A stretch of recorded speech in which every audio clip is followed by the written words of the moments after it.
Good morning, guys. How's it going? We got Blackwater, Anonymous, Runway. How you guys doing? Oscar, Shanti, Sanjay. Good morning, guys. Well, Bitcoin would not stop running for past couple days, I guess. If we zoom out on, let's go to the 4-hour chart. We just mitigated a 4-hour block that was built over here just before we started this long-term downtrend to the bottom of this falling wedge structure. And now we are almost at the technical target for the falling wedge. It's pretty intense. But yeah, the technical target is here at 109,000. We're at like the last little barrier before potentially hitting that target, but we don't have to hit the target. So we got to prepare for potential reversals here. We're in a valley, like a macro valley area high. So a lot of people are mentally preparing for shorts right now. We got a lot of noise here that we can get rid of now that we're kind of out of that area, but I can clear that out later. If we zoom in on the lower time frames, we got a bit of a more clearer picture about what's going on. Let's go to the 5-minute for a second.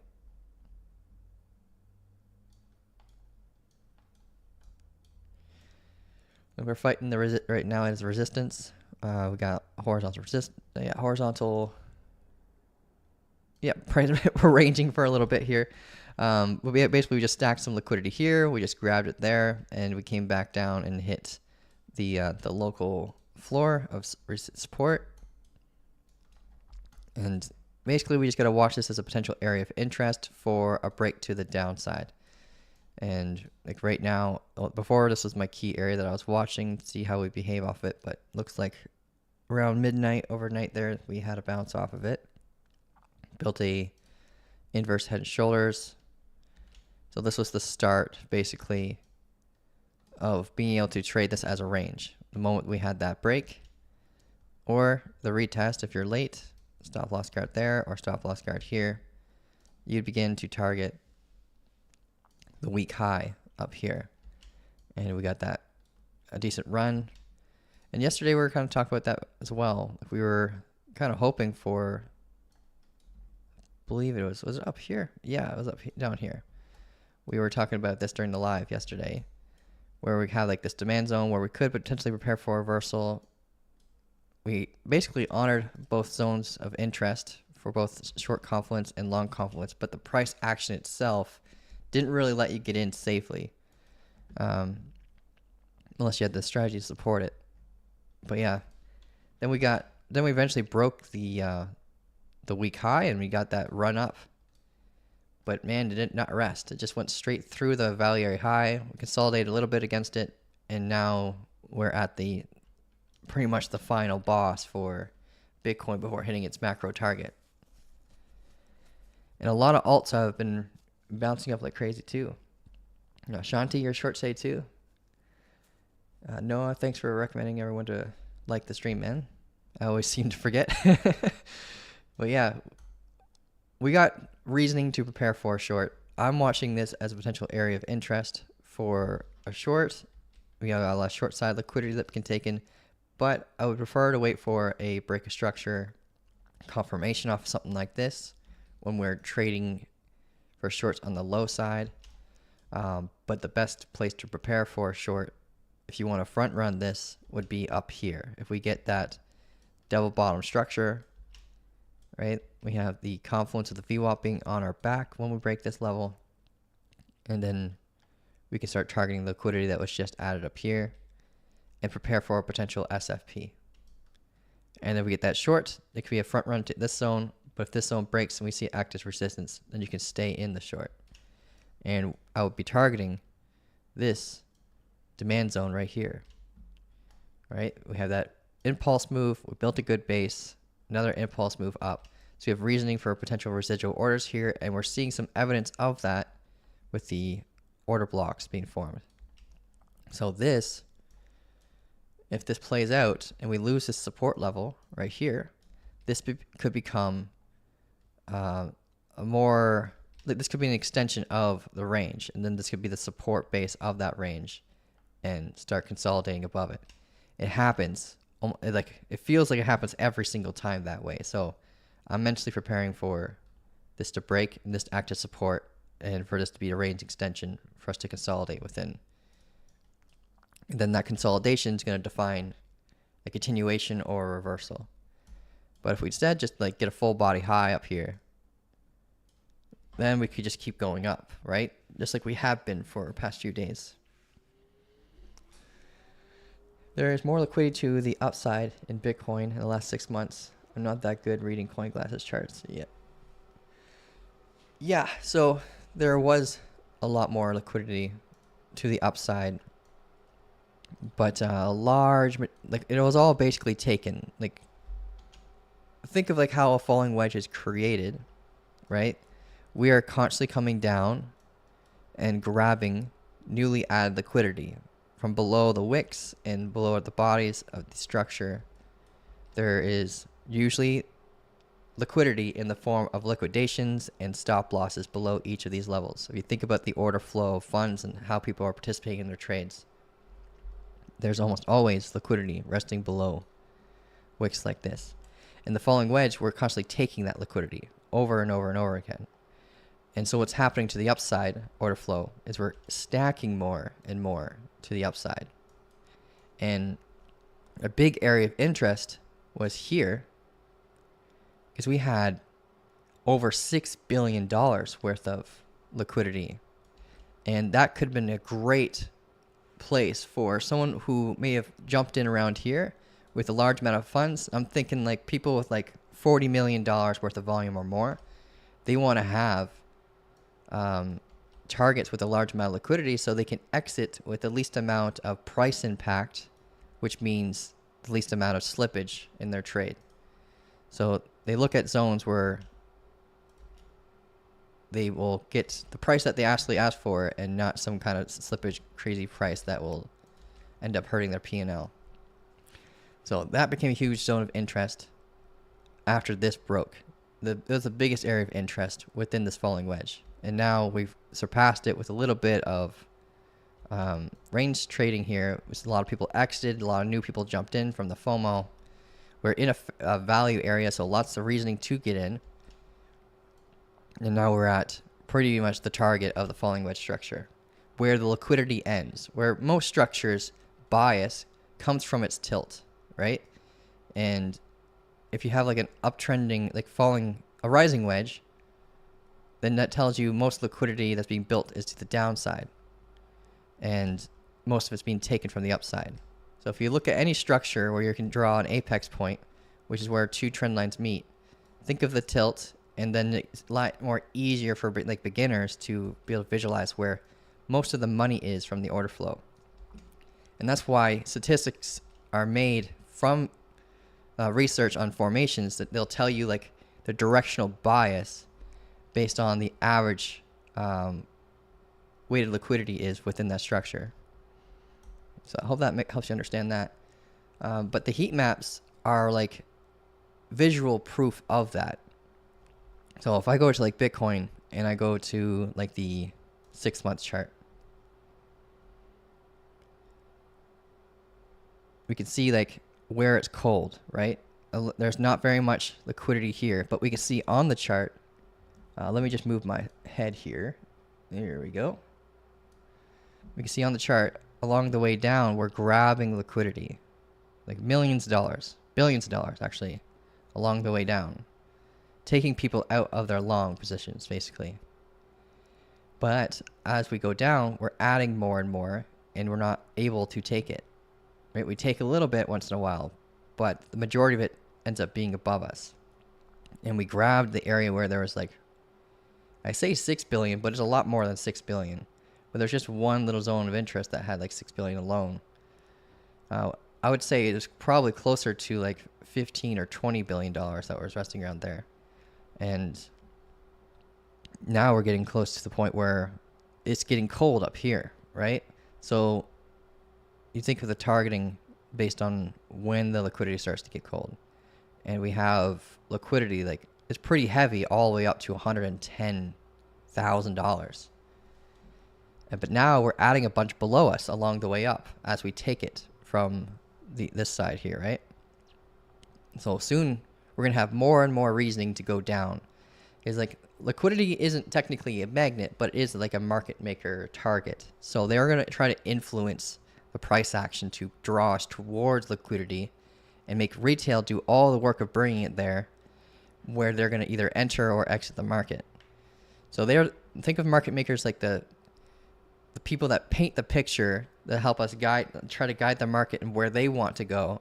But that picture is always trying to paint a target of liquidity, so they can try to like enter or exit the market. And that picture was painted like perfectly here to drive the price up.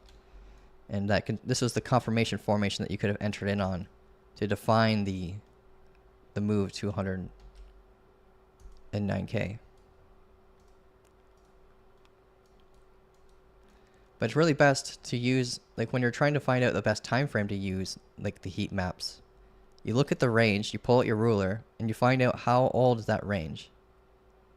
And right here we see this one's 15 hours. So you can use like a 24-hour heat map to find out all the newly added liquidity in the last 24 hours within this range. And then that can help you with your bias for your targeting. So we can pull up the 24-hour now. And we can see the bias is technically short because we have more liquidity stacking below us and more liquidity taken from above us. We've got a couple in front of it. They've got quite a bit of liquidity above us in a few key areas. So I think that we could just grab that before going down, and which would give us some decent SFP behavior. So like around 104,756 is a key area of interest for liquidity. So you can like type that out. We have about $50 million there. So 104,756.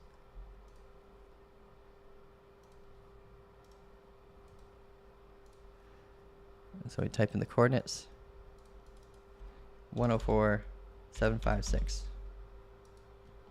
So right here is where the majority of the upside liquidity is. We have some right here, but that's probably going to be taken. Like we have quite a bit right there. That's definitely likely going to be taken unless we break this low first. And then that's likely going to be guarded. And market makers usually create sell walls to guard their positions. Thanks for the answer about liquidity, Kyle. Yeah, ETH gave you FOMO. Yeah, a lot of alts are going to give you guys FOMO right now. ETH being at 2,340 after breaking the 2,000 key level, like that was intense. Another one that gave me FOMO was a trade that I missed. I gave the signal for this, but I missed out on it. It just went straight up to the other side of the valley area on Atom. And I've been preaching this for a bit, but I wasn't at the charts at the time when this broke. But oh well, there'll be more opportunities. But that's a 17% move from our area of interest for Atom. That one's like, yeah, that was a vertical pump. Not even, if you're someone with emotion in their trades and you're trying to get over it, trades like this are great for you because we just break right through the barriers without emotion, kind of thing. But yeah, for Atom, I would definitely be preparing for shorts too, being on the other side of this range. Going straight up like that is not very sustainable, honestly. So we'll probably see anyone who's like entered down here prepare to exit up here at least.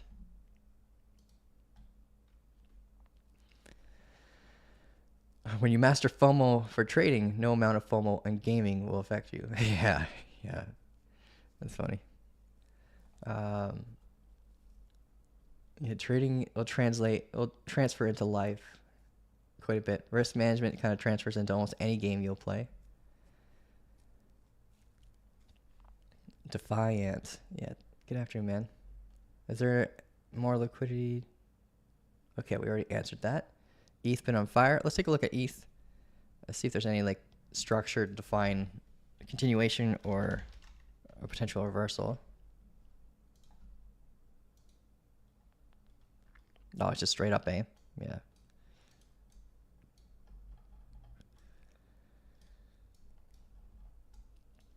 Let me delete that. Don't need that anymore. But yeah, as soon as we broke out of that consolidative range here, we just went straight up, even past like this supply risk. Completely broke right through it. Broke through the broad momentum. But yeah, this white line right here. For anything below this is basically a discount for Ethereum. Like based on like the average price action for Ethereum, like you want to be buying within this valley area. And yeah, when we broke past this, this is like think of like the equilibrium point between the last bull market high and the bear market lows. And this was a huge psychological level too. Like $2,000 is a huge psychological level. We see it constantly act as support and resistance throughout history. And now we just broke right past it like it wasn't even there. So yeah, it's easy to understand why people might have FOMO, but you could just look for consolidation, guys. If you're trying to, if you're an investor, I understand. Like if you missed out on buying it, it sucks. But when you're a trader, you'll care a lot less because there's opportunities like this all the time. Just wait for the picture to be painted, wait for the confirmation, then take the confirmation for either continuation or maybe the reversal. And our goal is just to capture that path, right? We'll get in and out, growing our account balances, and we basically become the asset as traders, right? And your goal is just to grow your personal balance and not worry about the market cap growth of another asset. But when you're investing, I understand it's kind of a big pain in the butt. The positioning of Ethereum gives me the same kind of vibes as Bitcoin. Like we do have some like unique price action here. We haven't swept twice like Bitcoin has. We got this decent rejection off this previous value area low, and now we're kind of consolidating. We could potentially be building a continuation down, but here's potential base to watch for support right here, and prepare for potential reversals off of this.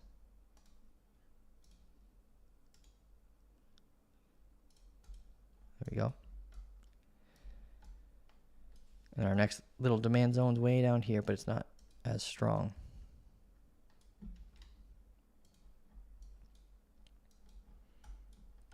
So here we can potentially prepare for an SFP, but the wicket requirements is pretty high. We got a body here you can watch, and a wick here. If the price action comes up, grabs liquidity, close back inside the range, you can short to the local lows. If we break those lows, stay in for the continuation, and then watch out around here for potential reversal. But yeah, that's pretty wild how much everything's been pumping. Let's go back to Bitcoin for a second.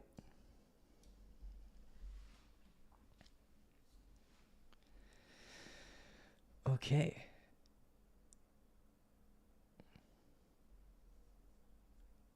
Okay, I'm just trying to read through the chat here. What I did is I used the fixed range volume profile to the important areas we are in, because 6 months ago we were around these levels. So look for a 6-month liquidity map. Okay. Yeah, you can look at the 6 month to see how we progress through grabbing it. Yeah. And then you want to look at the lower time frames to define like what you're going to take action on. Some people use liquidity maps as their bias control. So if there's more weighted liquidity below us, they'll only do shorts as part of their bias rules. It's always good to have a rule to help you pick direction, right?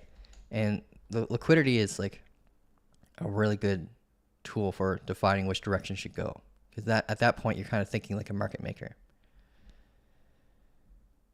Orange man pumps markets. Orange man good. I haven't worn orange enough yet. Alt rally is here. Yeah, so let's look at someone, just asked to look at dominance. We can look at Bitcoin dominance here. Let's zoom in on the hourly for a second. If we just lost momentum on dominance at 65.48.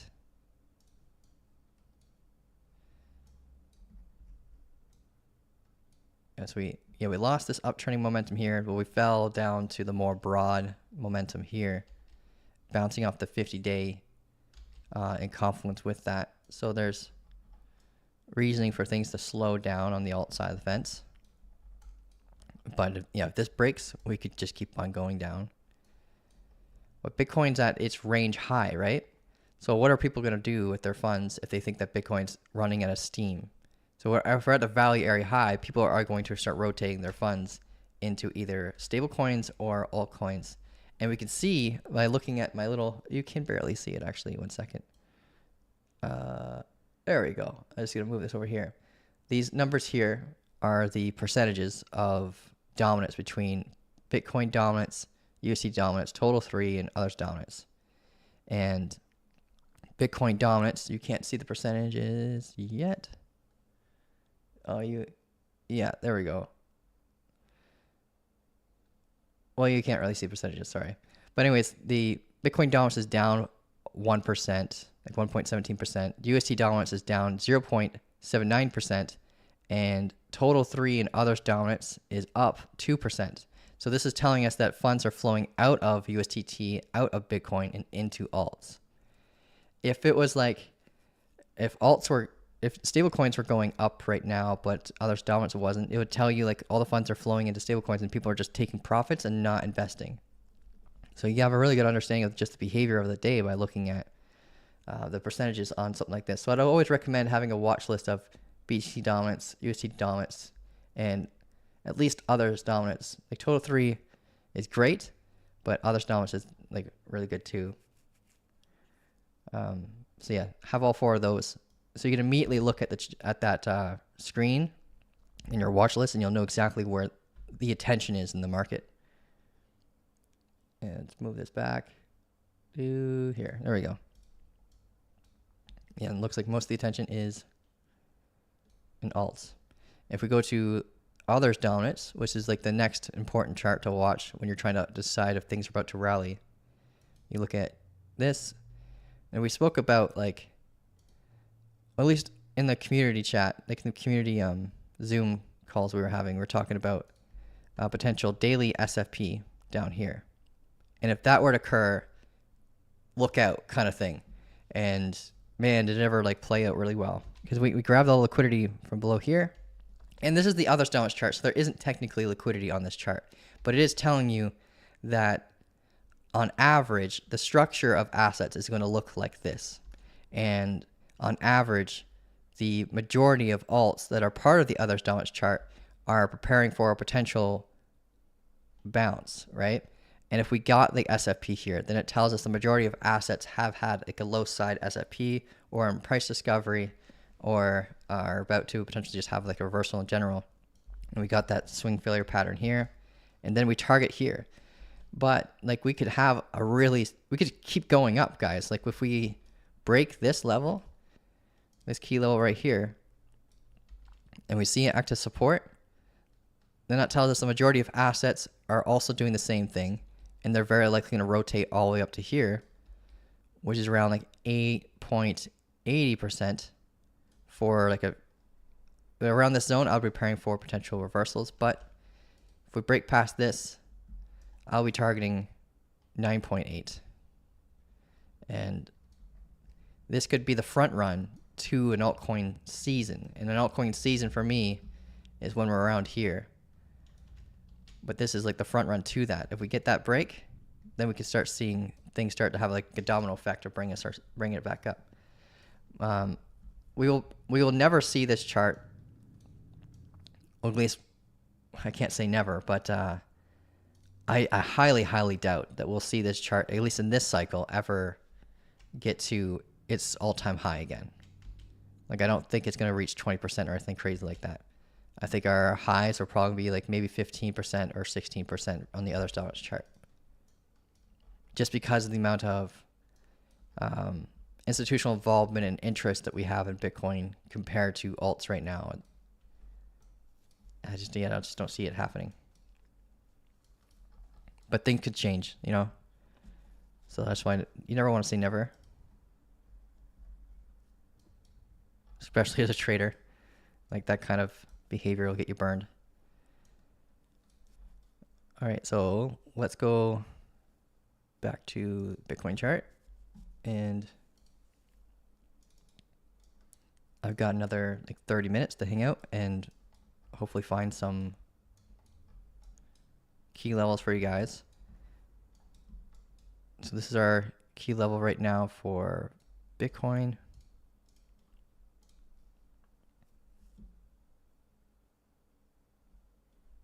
Let's just adjust this. Yeah, this is our strong low.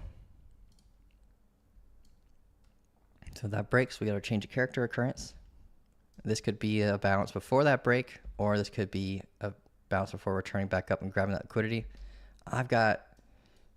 With the way the market usually goes, they don't like competition following them. So we're more likely to just grab that liquidity, use it as exit liquidity, help drive the price down, and then see where it goes from there. But you'll be ultimately targeting here if you take the SFP. If we get this break for the continuation, then this is our zone of interest right here at 101.4.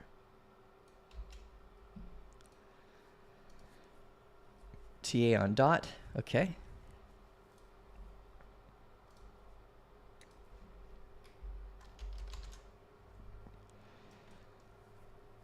This one I'm hoping is doing well. I haven't looked at it since yesterday. I was preparing for a short. We had a decent area of confluence for a short, but we didn't break the key level. That's why waiting and being patient for your levels to break could save your butt from giant blast offs like this, man. It's crazy. We're at previous point control. We got acceptance to a previous value area. Based on how it's drawn here, we can see that there was a value area here in the past. We got divergence forming at a POC. So we have a good chance of it correcting and coming back down to this value area low at $4.51. We have structural confluence of a demand zone here. So we got lots of reasoning for a bounce at 451. So if we jump in on any shorts and we get that confirmation for that short, right now we have structure here defying that drop. But I'm hoping that we'll get a higher high for dot before that occurs. So this would be a good structure. Right here, this could be the new strong low. That can help define a change of character occurrence to target this zone here.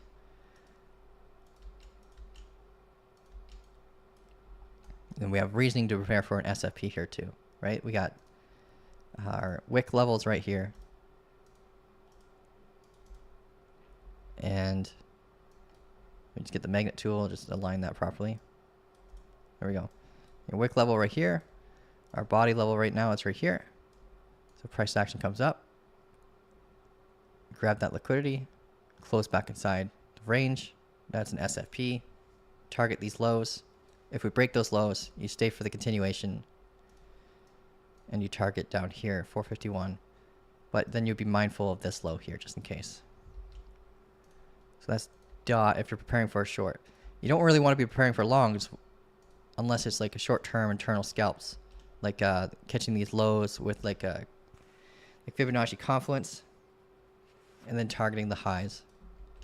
So low to high kind of entries, but eventually you'll get to zones of interest like this that could kind of halt your ability to do that. Now if we zoom out to find out where this value area came from, yeah, so we can see that it's from this range bound price action here, which had a large amount of influence over the price action ever since.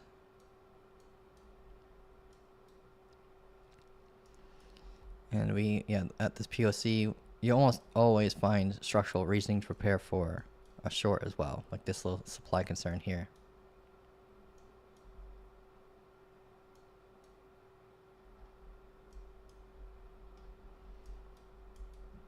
And we haven't fully mitigated that supply concern, so I feel like If we mark this highs, if we get the SFP, then it would just be also like a full mitigation of that supply risk. Grab the whole thing and come down kind of thing. That's DOT. I hope that helps you out. I'll be mentally preparing for shorts. But if we get support off that POC, then we can get to the other side of the value area, honestly, at 510. But remember when we were looking at the other's dominance, we were at a supply risk on the other's dominance, right? I go back to that chart and go to the daily, right? So this is telling us the majority of assets are at an area of concern, right? So we might see that act as a form of resistance a little bit, get some pullbacks, and then have a continuation as we fight against that area. So most alts are probably going to look like they're fighting a key area. And DOT was just a good example of that. TA on Chill Guy. Let's see. I don't even know what Chill Guy is. So let's find out. Chill Guy. He says a meme coin. Bybit. Just a chill guy. Man, these meme coins are getting weird. That's not the weirdest, I'll tell you that. So we're young. We just created a 50-day EMA. We were in price discovery on this asset, at least on this chart. This is Bybit's daily chart. There might be one better for history. MEXC is not one of them. KuCoin, yeah, looks like Bybit's the best centralized chart to choose. They said it's a meme coin, so it's likely born inside of a decentralized space. So we got downturning momentum broke. We got our change of character occurrence here on the daily. So we got that helped define a macro trend to the upside. We reclaimed the 50. There isn't a 200 or anything that to worry about yet. It's too young. There's not very much TA you can do on this. Like, we're looking at the entire history of the asset. So if we look at potential areas of interest we got to watch out for. Oops, my bad. Local resistance here. Control, click, drag if you want to clone your stuff. So these are two areas of interest that's left.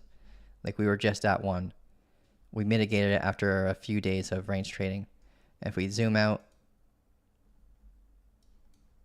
or zoom in, sorry, on the lower time frames. Right now we're looking at the 90-minute, zoom in on the 15-minute.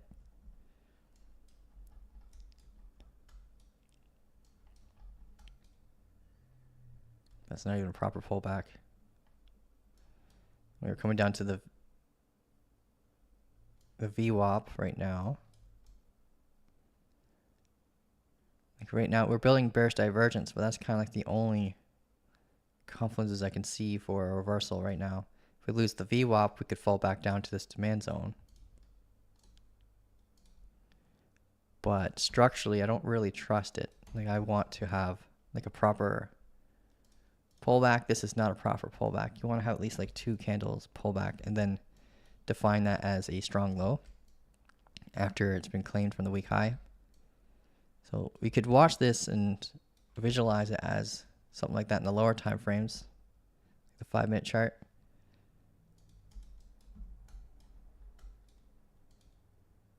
So we can look for 5-minute confluences. You can't really do it on the 15-minute.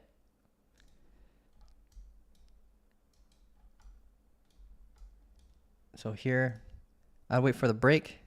You'd lose the VWAP. You have the confluence of the VWAP breaking and the retest, or at least a bounce here before breaking, so you can use that as a good guard for your stop loss.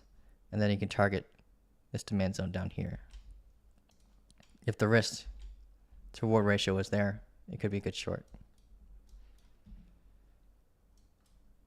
So that's Chill Guy, and I hope that helps you out. Go back to Bitcoin, see what it's up to, testing the VWAP. Might create a new low internally. And that could bring us down here.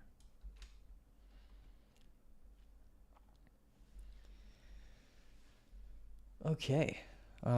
See if I catch up to the. Can you please have a look at ALGO? Yeah. Yeah, we can look at ALGO. I think we have an ALGO chart. Yeah, it's been a while. It's January 7th, the last time someone asked me to look at ALGO. This is one I don't usually tend to trade because of its rebalancing protocol. It can mess up your trades.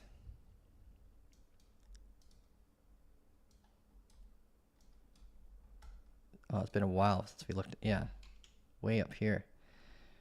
We want a daily close above this for a potential move up. We got it. We got a decent run up, but it didn't really capture the highs that we wanted to, if I remember that correctly.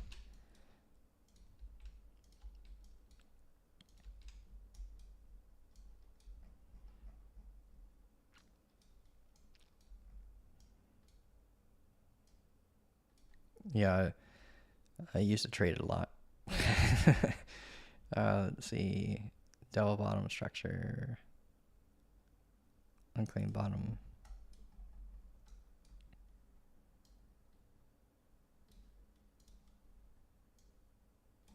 Broke down trending momentum. Got an inverse head and shoulders behavior.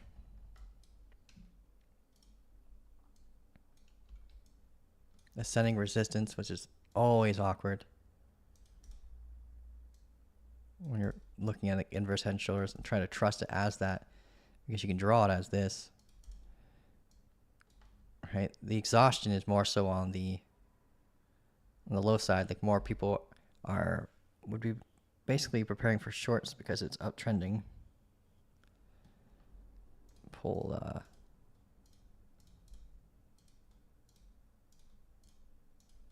there we go. So we got the potential rising wedge and potential inverse head and shoulders behavior. We can see internally we fractalize as an inverse head and shoulders. It's a lot easier to see in the lower time frames. So I went to like the 4 hour, you could see it. We got left shoulder here, right shoulder here, like double bottom posture in the center here, like the inverse Batman basically, right? You get the little Batman having her upside down there. We've got an internal break momentum here, fractalize again with the inverse head and shoulders to find the break when we had the close above this level here. And now we're running up to an uptrending area of interest. We got this, so uptrending point of interest here. We got to watch the order books for ALGO. So again, preparing for shorts. So we have, if this doesn't complete as an inverse head and shoulders, and we do confirm a reversal here, this could be a front run to an inverse head and shoulders break, which would target liquidity here, target liquidity there, and potentially way back down here. I don't think we would hit that kind of measurable target down here. I think that the valley area support zone right here would basically just like hold this up and define a range for a potential like continuation. And like based on like what we're seeing on the charts, it does look like everything's kind of like getting ready for like a cool down before a potential continuation. And that's just basically looking at there's dominance in its posture, building like a massive double bottom structure. It just seems like while we fight against that neckline on the double bottom, on the other's dominance, we're just going to have a bit of a cool down and then finally break, and everything is going to kind of like go up along with it. It's just a matter of like which vehicle do you want to choose for that kind of ride, right? The one I wanted to choose was Atom, but I missed out on it.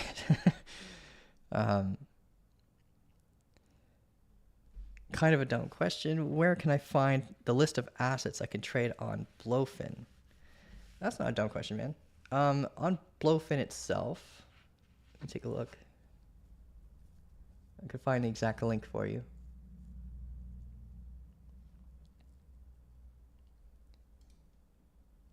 Oh, we don't. Yeah, technically, you just go to your trading screen. I'll pull it up. You go to your trading screen over here. On your left-hand side, when you're in your futures, you want to see what futures is available for trading. You go over here on the left-hand side, and you'll see your list. And it's a very, very big list. So you can just use the search right here to find out what's going on. And you can also click here to switch to spot and see what's available in spot. And you can search through there as well. Well, I'd recommend if you're looking for a specific asset to just search for it. Otherwise, you'll be scrolling for quite a bit. Because I don't know the exact order. I think they order it based on market cap. Kind of looks like it's based on market cap. So if you know it based on the market cap, you can just scroll down to it or stay up here and find it, kind of thing. I hope that helps, man. I just pulled up my finances by accident there. And let's go to, there we go. Algorand was my first crypto.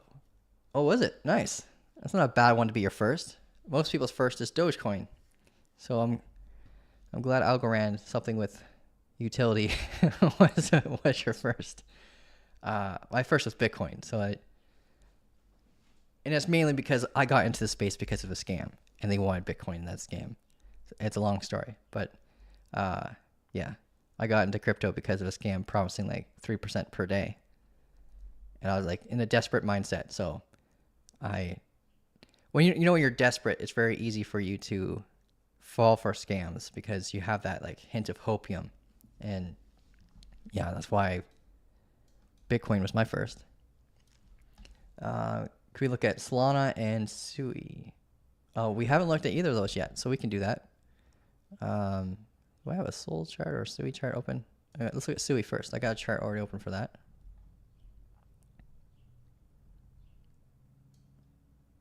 Yeah, Sui's been... Yeah, last time we looked at Sui we were looking at this key level here. Right, we got this low taken, got the change of character occurrence, broke above the VWAP, broke down trading momentum, lots of reasoning for a long. You'd first initially start targeting here. Oh yeah, we were talking about this already yesterday. And we pulled back off as a result of the value area low and demand concern. But we had that really good continuation. We got support off of previous value area high, not this value area high, but a different one from the past that was pretty relevant. And then broke past this key area. 371 is like a huge key area for Sui. It's a lot of people's averages. So when we broke past that, now the majority of people are in a profit again. So we have to prepare for potential reversal patterns as a result. We don't have a good posture to find a reversal just yet. Let me see.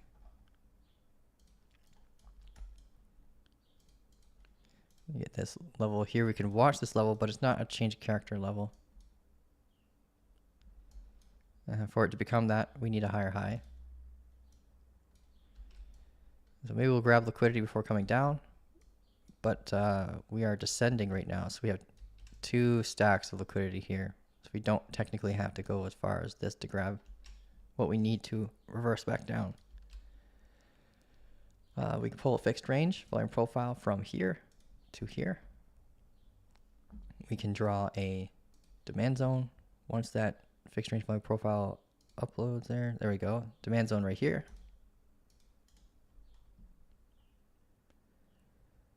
Long. Send it back. There we go. We have internal momentum here.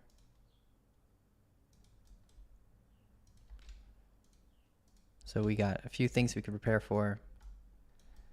From what this looks like, when I see like a neckline like this in line with a demand zone, I need to see this fully mitigated with a confirmation before thinking about shorts near this area. I think that because of this structure, if we are going to come back down, maybe after an SFP, and we break this momentum, that this will act as support again. We've only tapped it once, and it takes a little time for it to be fully mitigated. So that was a hairline tap.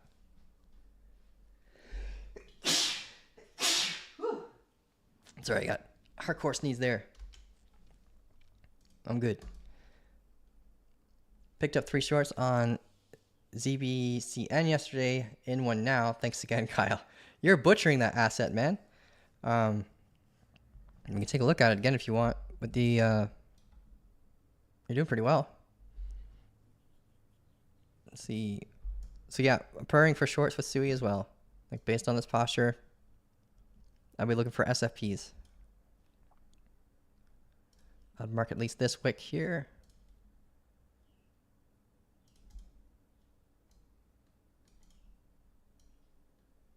Where's the magnet? All right, it's not really working. There we go.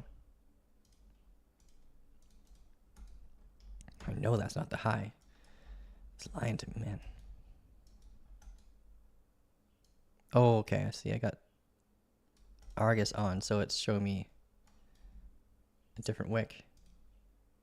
Let me just turn that off for a second. There we go.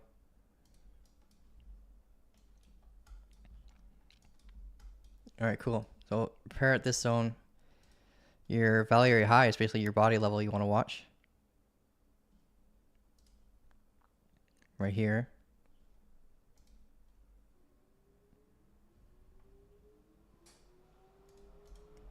So basically, SFP structure would look like us coming up, grabbing liquidity, same candle coming down, closing inside this range. And that would be an SFP. You'd be the R&R, you'd basically be targeting this low here, but you're gonna be mindful around here because we have the VWAP there alongside with a an internal strong low.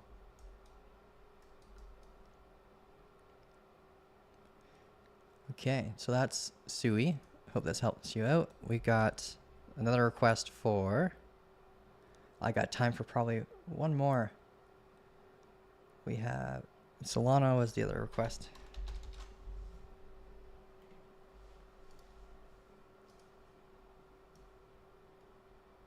Solana, bro, look at you go.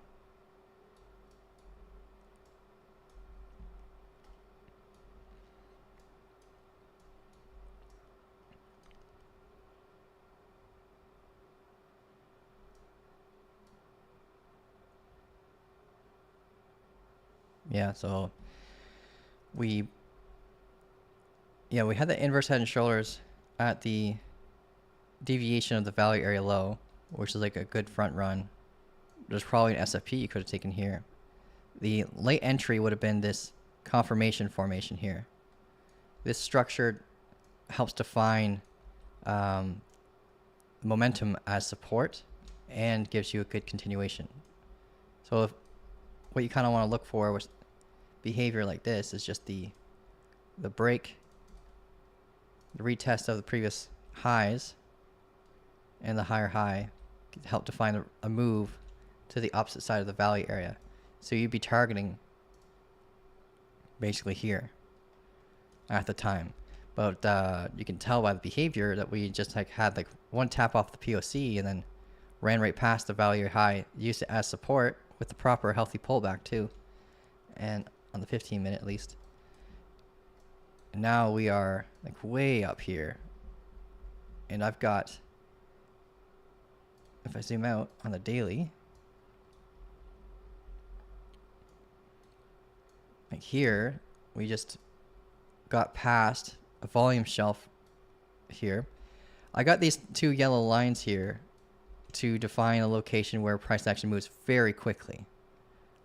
We have a valley gap here in the fixed range volume profile pull from this range, and every time price action gets through these valleys, they're also called price gaps. So if you volume gaps, sorry. So if you rather call them volume gaps and valleys, then I understand.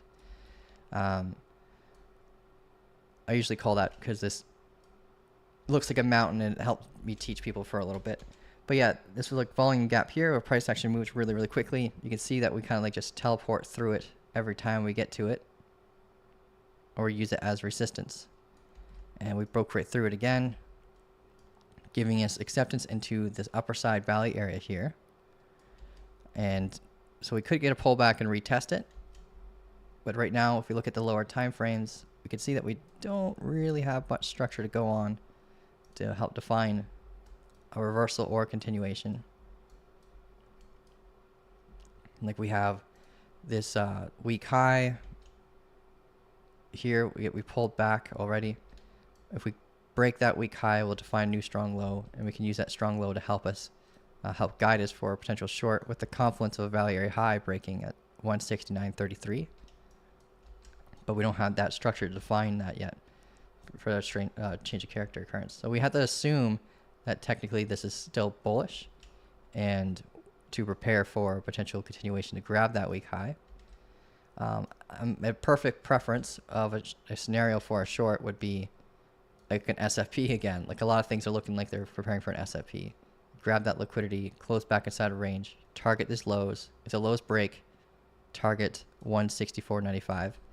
This level is that volume shelf level I told you about. This is where we end up having a volume shelf, a gap, volume shelf here. So this could act as a strong form of support. So if we come down there, I'll prepare for the confluence of this for helping you assist you in potential longs. So if we get like an opposing change of character here, you could prepare for a long scenario, and we can start defining this as a potential range. So I'll be waiting here.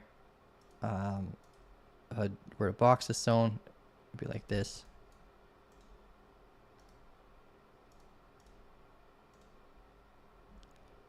Send it back. There we go. Lots of confluence here for a long. Just make sure you wait for the structure to define the entry, or else you're just catching the knife and hoping for a reversal. You gotta learn market structure. You gotta understand when a change of character occurs, internally and external. So you know like your barriers and when to initiate an entry.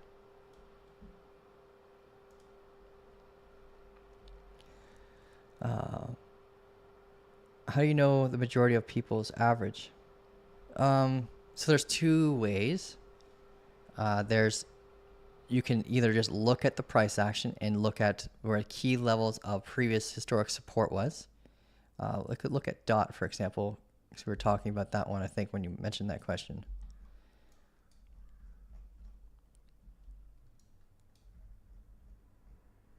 Zoom out further on the daily. So here, if we look at this zone here of interest, you can define locations where a large amount of participants are based on extreme lows where a large amount of buyers are, and a point of control, or where averages of people will be when we get at the previous cycle lows, like this, where a large amount of buyers will be. So these are the key levels you gotta watch. This is how like support normally converts as resistance. If you think about it, when people are buying around these zones and they didn't exit the market, when we come back to it, those people are now back at break even again and more likely to help induce resistance and exit the market.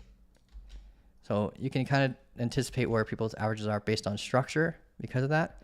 But the more reliable way is to look at on-chain data and then just mark it on your chart. The Bitcoin has the most tools for stuff like that.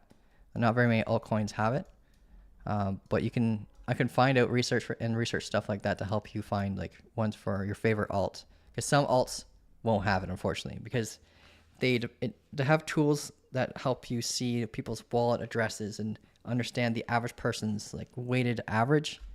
Requires quite a bit of work on building off of like Etherscan or BSC Scan or SolScan's APIs that track everyone's wallet addresses when they're created, when they're buying, when they're selling. When they bought helps define like how much they are in a profit. Then we get charts like this, the relative unrealized profits chart, which tells you what the average wallet is in. Is it mostly in a profit, a large amount of profit, or are most people losing money? And that can help define locations where you can prepare for entries or exits. Then we have like supply and profit and loss, which is like the raw data telling you like what's the average person's, what's the average supply in? Is it in a loss or is it in a profit? And right now, for Bitcoin, you can't really see where my mouse is right now. But for Bitcoin, we are at 98% of the supply is in a profit right now. So when 98% of the supply is in a profit, you want to prepare for shorts, like big time. When we're at like the 95 level or higher, that's one of my rules to prepare for a macro short. But it's not the most important rule, believe it or not. You know, like this chart here is actually one of the most important rules, because it tells us what the like how much of a profit people are in. Is it a large amount of profit or is it a small amount of profit? And when we're in a large amount of profit, this chart calls the top perfectly for every single cycle. And it tells us that right now the market is resetting. If I see if I can just make this a little bit smaller so you guys can see. But yeah, this chart here, you can see that when we ranged from like March to October, we had a huge reset. And then when we had that falling wedge structure, we had an equal amazing reset. So this kind of extended the bull market target. And every time we do resets like this, now we're almost at the all-time high, and we're only at 1.29 on the RUP chart, which basically tells us that we're like barely halfway to the bull market top. It's insane. So I am starting to understand why people have this like super cycle theory, because it's literally starting to show us evidence of that for the first time in like Bitcoin history on this chart. We normally have runs up that are unsustainable, but we keep having consolidations above the previous all-time high to allow old investors to get out in a profit and new investors to get in, to kind of like increase the floor value of Bitcoin, because people are less likely to sell at a loss than they are to so they'll basically just hold through the craziness, and the moment that they're at break even after holding through a loss, they'll usually sell. It's kind of sad truth, but like the evidence shows us what's actually happening in the background is people, and including miners, are selling to whales and institutions. Like these charts here show us like the addresses that are holding between like 0.1 and 1 Bitcoin. They're called shrimps. Between 1 and 10 Bitcoin are crabs. 10 and 100 are fish. And like all the people that were holding between 10 and 100 have been selling ever since Bitcoin hit this macro golden pocket around 46K. And they're selling it to these like sharks, like people with 100 to 1,000 Bitcoin, because they've been accumulating like crazy. Even during these highs, they've been buying. But all these people with the lower balances, they're all starting to sell at these tops. So technically, there's literally visual evidence that we're all selling our Bitcoin to institutions right now, and they're going to have a large amount of control over the price in the future if this keeps continuing. We'll see what happens, but like this is the evidence right now. So we're the ones selling on the RUP chart, and the institutions are the ones that are keeping things stable in ranges, basically. So they're all catching our bottoms that we're creating.